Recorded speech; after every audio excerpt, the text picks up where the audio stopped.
اهلا بكم يا حبايبي، يا رب تكونوا بالف الف خير.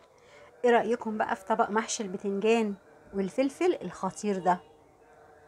وكمان معانا طبق الملوخيه التحفه، ريحته قلب البيت.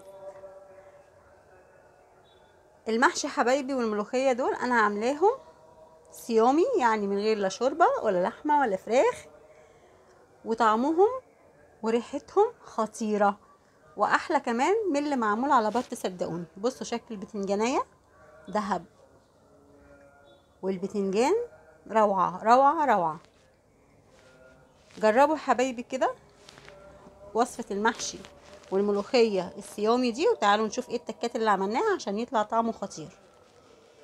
انا هنا طبعا جايبة البتنجان، بص البتنجان صابح وبيلمع ازاي من كتر ما هو صابح وجميل. انا هنا جايبة بتنجان طبعا ابيض للمحشي، وجايبة معاه كده ايه كام بتنجانية سمر، بيبقى طعمهم حلو قوي وشكلهم حلو كده في الحلة. بصوا البتنجان شكله يفرح وهو طازه كده. وكمان جايبه فلفل رومي. دلوقتي بقى هنعمل ايه؟ نبتدي كده ايه نقور البتنجان. الناس اللي بتقول البتنجان بيتقطع منها وهي بتقوره ما بتعرفش تقوره ومن غير دعك ولا اي حاجه. بصوا حبايبي، انا قطعت هنا القمع بتاع البتنجانيه، وهبتدي بالمقوره كده اعلم، ادخل كده بالمقوره، بس ما ادخلش على الحرف كده من الجلد، لا بس بحته صغيره كده من الجلده، وابتدي ادخل ايه في البتنجانيه. شايفين انا حددتها اهي كلها كده زي ما احنا شايفين. وبعد كده هبتدي ايه ان انا اقورها، واعمل حسابي ما ادخلش المقوره كده ايه جامد، على سبيل ما تخرمش ايه البتنجانيه ونقول ايه البتنجان اتقطع مننا. بصوا بكل سهوله ومن غير دعك ولا حاجه. انا ما بحبش ادعك البتنجان لاني بيعمل سمار كده قبل ما يتحشي. بصوا خطيره وما خدتش معانا وقت. اي حد مبتدئ هيعرف يقور البتنجان بكل سهوله. بصوا حبايبي اهي، نخلي بالنا بس واحنا كده ايه بنحدد البتنجانيه وبندخل المقوره، ما ندخلهاش جامد علشان ايه ما نقطعش البتنجانيه. انا هنا وريتكم البتنجان اهو بيتقور ازاي. معانا بقى الفلفل. بصوا حبايبي، بالمقوره كده او بصباعي بضفري كده، وببتدي كده من جنب العنقود اضغط على الفلفل لغايه ما اسلك الدايره دي كلها، واسحب كده الفلفلايه بالراحه بكل سهوله. العنق ده بقى انا مش هرميه، انا هنضف البذر اللي جواه عشان هقفل بيه ايه البتنجانيه عشان تبقى شكلها جميل كده زي ما احنا شايفين. بعد ما نحشيها هنعمل واحده تاني كده مع بعض. ادي الفلفلايه اهي من عند العنقود الاخضر كده، يا اما بصباعك كده بضفرك يعني، او بالمقوره او ببوس سكينه، وبنسلك بالراحه كده. سهله جدا اهي. وبنضف البذر دوت عشان اقفل البتنجانيه بعد ما نحشيها وتبقى بالشكل الجميل ده. ودلوقتي بقى ايه اروح اقور البتنجان وارجع لكم. انا هنا حبايبي معايا كميه بصل حلوه، يعني حوالي 3 بصلات كبار، وحطيت عليهم معلقه كبيره من السمنه، وحطيت كمان شويه زيت. هنقلب كده البصله، مش هنحمرها، انا يا دوبك تدبل بس معايا عشان ما تعملش حموضه في الاكل. بعد ما دبلت هنزل كده بمعلقتين صلصه حلوين واديهم تقليبه. بعد ما قلبت الصلصه كده في البصله هنزل بعصير الطماطم، اديتهم تقليبه وهغطي عليها واسيبها. ادي بعد ما غليت كده شويه هديها تقليبه برضو عشان ما تشطش وتلزق. ودلوقتي بقى ابتدت اهي تتسبك معانا، والماده الدهنيه كده تطلع حوالين التسبيكه بتاعتنا، وطفيت عليها. وادي الخضره نضفتها ونقعتها في شويه ميه، والبتنجان بتاعنا كمان اتقور بقى زي الفل. شايفين الجمال والحلاوه؟ بصوا البتنجان بصراحه يتاكل كده من غير ما نحشيه ولا نعمل اي حاجه. والخضره غسلتها وصفيتها من ميتها وقطعتها ناعم جدا. على قد ما تقدري قطعيها ناعم. الخضره حبايبي كزبره، عباره عن كزبره وشبت وبقدونس. وهنا غسلت كميه الرز المناسبه على قد البتنجان، ونزلت بالتسبيكه عليهم. مش هنزل بالتسبيكه دي كلها، انا مزوده شويه علشان هحطها ايه على وش البتنجان كده وانا بسويه. هنا بقى التوابل بتاعتي مش هحط غير ملح وفلفل، فلفل اسمر بس هكتر الفلفل الاسمر شويه، واقلب بقى كل ده ببعضه كده.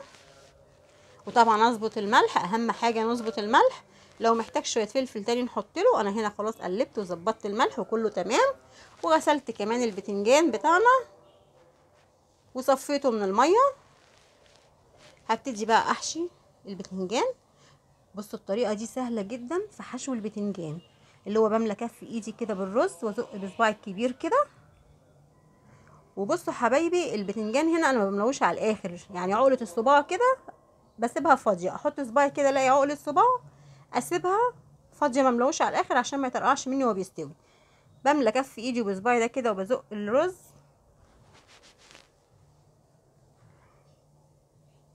وطبعا نسلك كده الرز عشان ايه ما يبقاش من تحت فاضي ومن فوق مليان. وزي ما قلنا احنا هنسيب عقله صباع فاضيه في البتنجانيه، عشان طبعا لما الخلطه تستوي والرز يزيد يا دوبك البتنجانيه تبقى مليانه، وهنشوفها دلوقتي. وادي الفلفل، حشيت فلفل اهو معاكم عشان نشوف. برضو بنسيب ايه حته كده صغيره فاضيه. واجيب بقى العنق بتاعه واروح مغطيه كده قرن الفلفل. ايه رايكم؟ بذمتكم مش شكله خطير؟ انا هنا خلصت كميه البتنجان وانا بوقف كده البتنجان في الحله. ادي الجمال والحلاوه. هنا بقى انا ايه ماليه الكاتل ميه، حطيت مكعب مرقه خضروات مش اي حاجه تاني، ونزلت بالميه المغليه وحطيت شويه ملح. وكمان هنزل بقى ايه بمعلقه من التسبيكه كده اللي هي بقت ديت. لو ما بقاش التسبيكه دي معاكي ممكن ايه طماطمايه اضربيها في الخلاط او معلقه صلصه. هنسقي كده المحشي. طبعا لو قلت لكم ريحته جميله بالخلطه قبل ما يستوي هتقولي لي انا كدابه. وادي بعد ما سقيناه وحطيناه على النار غلي غلوه كده وقلت اوريهولكم. بصوا الجمال والحلاوه. انا هنا كده حطيت كمان ايه معلقه كده ايه رميتها على وش الحله، معلقه تسبيكه طبعا. وادي البتنجان اهوت يا حبايبي، خد كده كام غلوه ووطيت عليه. شايفين الجمال والحلاوه؟ بدوق هنا بقى كده عشان اشوفه استوى ولا لا. البتنجان استوى والخلطه استوت. وعايزه اقول لكم هو في قلب بعضه زبده. انا هنا طفيت عليه وهسيبه بقى ونعمل الملوخيه. طبعا هنا الملوخيه انا غسلاها مخرطاها وغسلاها ونشفتها وخرطتها زي ما احنا شايفين كده يا حلوين. طبعا كلنا بنعرف نخرط الملوخيه ونغسلها ونهويها لغايه ما تنشف.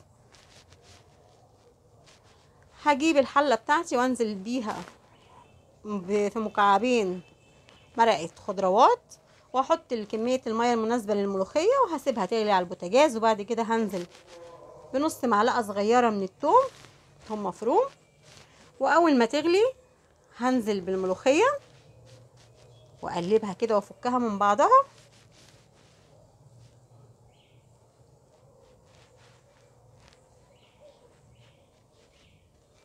بعد بقى ما فكناها من بعضها وادي السمك بتاعها،